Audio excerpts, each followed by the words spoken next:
सुरुवातीलाच एक मोठी आणि महत्त्वाची बातमी समोर येते। भिवंडीतील पडघा इथे एटीएसने मोठी कारवाई केली। दहशतवाद प्रकरणी एटीएसने ही मोठी कारवाई केली आहे। भिवंडीतील पडघा जवळच्या बोरीवली गावात मुंबई एटीएसचं कोम्बिंग ऑपरेशन सुरू आहे।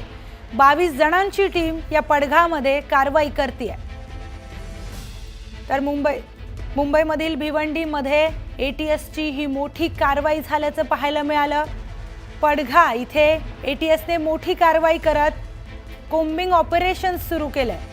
22 जणांची एक मोठी टीम पडघामध्ये कार्यरत आहे, तर तिथे ही कारवाई सुरू आहे। दहशतवाद प्रकरणी एटीएसची ही मोठी कारवाई आहे। या संदर्भातली अधिक माहिती घेऊयात आपले प्रतिनिधी नरेश पाटील यांच्याकडून।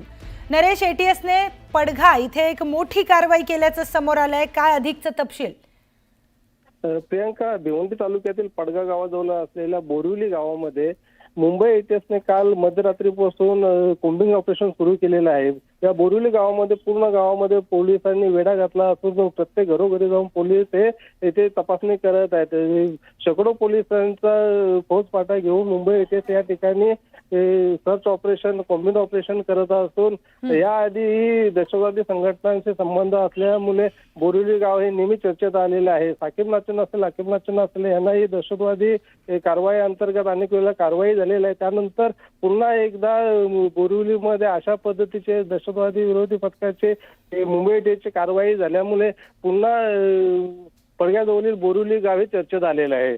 प्रियंका, धन्यवाद नरेश, आपण दिलेल्या सविस्तर माहितीसाठी।